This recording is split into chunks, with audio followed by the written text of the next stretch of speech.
Hey guys welcome back to our channel. তো তোমরা কেমন আছো? আশা করি তোমরা সবাই খুব ভালো আছো। তো আমিও ভীষণ ভালো আছি। বর পিছনে আসছে, দেখতেই পাচ্ছো।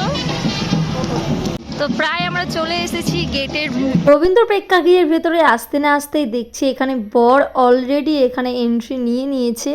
বর পক্ষদের নাচ দেখে তো আইম তো অবাক, যাই বলো স্যাটা ভাঙা নেচেছে তারা।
মা ছেলেরা যে এত ভালো ডান্স করে আমি আগে জানতাম না।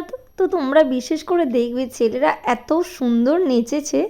তো যাই হোক, আমাদের হবু জিজু এখন চলে এসেছে, এখন বরণ করা হবে। আর এইদিকে জেঠিমাও চলে এসেছে তার হবু জামাইকে বরণ করার জন্য।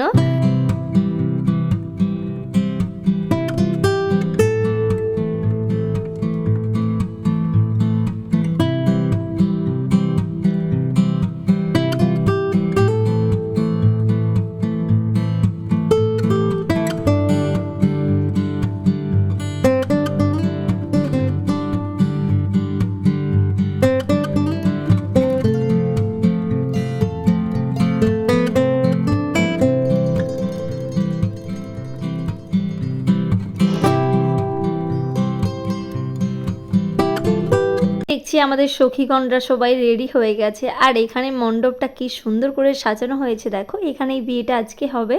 আর চলো তোমাদেরকে ব্রাইডের সাথে একটু দেখা করে নিই। আর আজকে আমাদের মিষ্টি বউকে কত সুন্দর করে সাজিয়েছে দেখো। রিসেপশন তোমার? হ্যাঁ, আমার আজকে রিসেপশন। আজকে আমার রিসেপশন। আর ওইদিকে ব্রাইড বসে আছে, একসাথে দুটো রিসেপশন আর বিয়ে দুটো একসাথে হবে।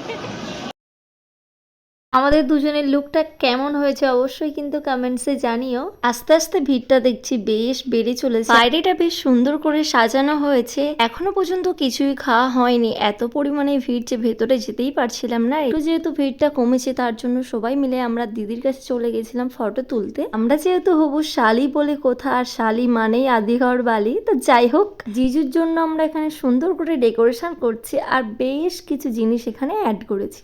তো চলো সেটা দেখলেই তোমরা বুঝতে পারবে। দেখো একটা মাত্র হবু জিজু, তার জন্য যদি স্পেশাল বড় রাক্ষসী মানে ভাবতে পারছো দিদির বিয়েতে এত এত কে খায়। এবারে আমাদের হবু জিজুকে খাওয়ানো যাক। আর আমরা কি তামাশাটা করেছি তোমরা পুরো ভিডিওটা দেখলেই বুঝতে পারবে।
মিষ্টি খাওয়াতে গিয়ে যে শালিদের এরকম একটা অবস্থা হবে আমি ভাবতেও পারছি না, মুখে না মিষ্টি দিতে দিতেই ফেলে দিয়েছে। তো ওখান থেকে নিচে চলে এসে ফার্স্টেই চলে গিয়েছিলাম স্টার্টারে দেখি এখানে চিকেন পকোড়া আর ভেজ পকোড়া হয়েছিল।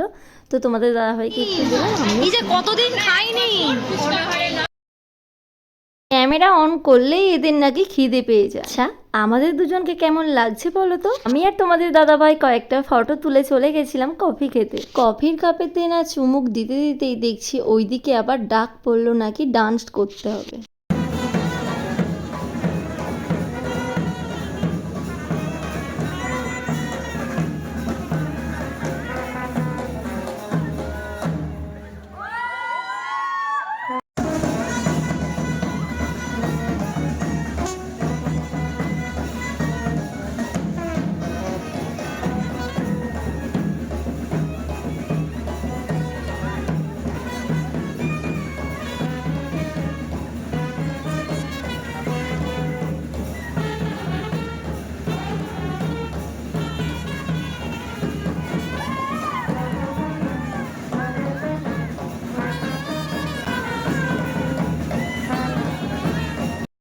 ওরে বাস সে কি ডান্স, তোমাদেরকে কি আর বলবো। তো যাই হোক ওখানে ডান্স সেরে আমরা চলে গেছিলাম এবার বিয়ের মণ্ডপে। এইদিকে হবু জিজু চলে এসেছে বিয়ে করার জন্য।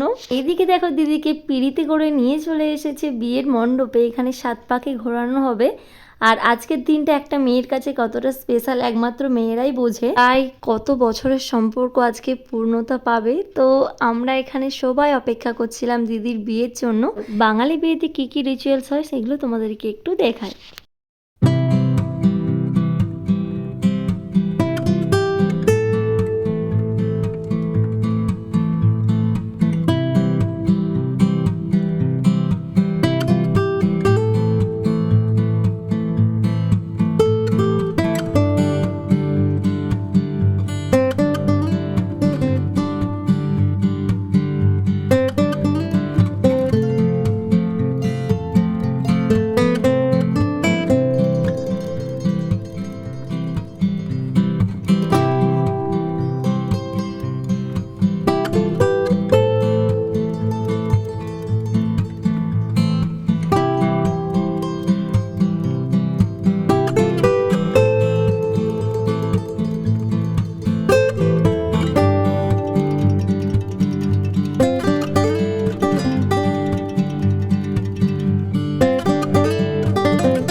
দেখো বেশ কয়েকটা রিচুয়ালস তোমরা তো দেখতেই পেলে, আর আমরা এখানে সবাই অপেক্ষা করছিলাম। তো এইদিকে প্রায় অর্ধেক বিয়ে হয়ে গেছে, তো কিছুটা বাকি আছে। তো এবারে আমাদের মেন যেটা সিঁদুর দান, তাই বলো সবচেয়ে স্পেশাল মুহূর্ত হচ্ছে এই সিঁদুর দানটা। একটা মেয়ে সিঁদুর পরলে কি সত্যিই তার মুখটা পাল্টে যায়? হ্যাঁ সত্যিই মেয়েটার মুখটা পাল্টে যায়। ফাইনালি 8 বছরের সম্পর্ক আজকে পূর্ণতা পেল। যাই বলো খুবই খুশি, সবাই তো ভীষণ পরিমাণে আনন্দ করছিল। আর বিয়েটা আমরা ভীষণ ভীষণ এনজয় করেছি। বিয়ে বিয়ে বিয়ে বিয়ে তো হয়ে গেছে, এবারে হবে ফটোশ্যুট। তো প্রায় এখন 2টো 2:30 3টে বাজে, আর এখন এই অন্ধকারের মধ্যে হচ্ছে ফটোশ্যুট। মানে ভাবতে পারছো আজকের দিনটা এতটাই স্পেশাল যে মানে সারা দিন সারা রাত এমনকি সকাল পর্যন্তও নাকি ফটোশ্যুট করতে রাজি আছে। আচ্ছা তোমরা কি একটা জিনিস লক্ষ্য করেছো যে আমি মেন কোর্সের কোনো রিভিউ দেইনি? কেন দেইনি বলো তো? বাবা আমরা তো প্রায় 1:30 2টোর সময় খেতে বসেছিলাম, তার জন্য আমি কোনো ভিডিও ক্লিপ নিতেই ভুলে গেছি। জানো তো মেন কোর্সে কিন্তু অনেক কিছু আইটেম ছিল, পোলাও পানির। আর বাইরেটা বেরিয়ে আসতে না আসতেই দেখছি পুরো কুয়াশায় ঢেকে গেছে। কমপ্লিট, পুরো হলটা পুরো ফাঁকা, শুধু আমরাই কয়েকজন। গাইস সবাইকে টাটা। এদের এখনো চলছে, এখনো ফটোশুট মনে হচ্ছে হবে। তো বাই। ভালো লাগলে অবশ্যই একটা লাইক করে যেও। বাই।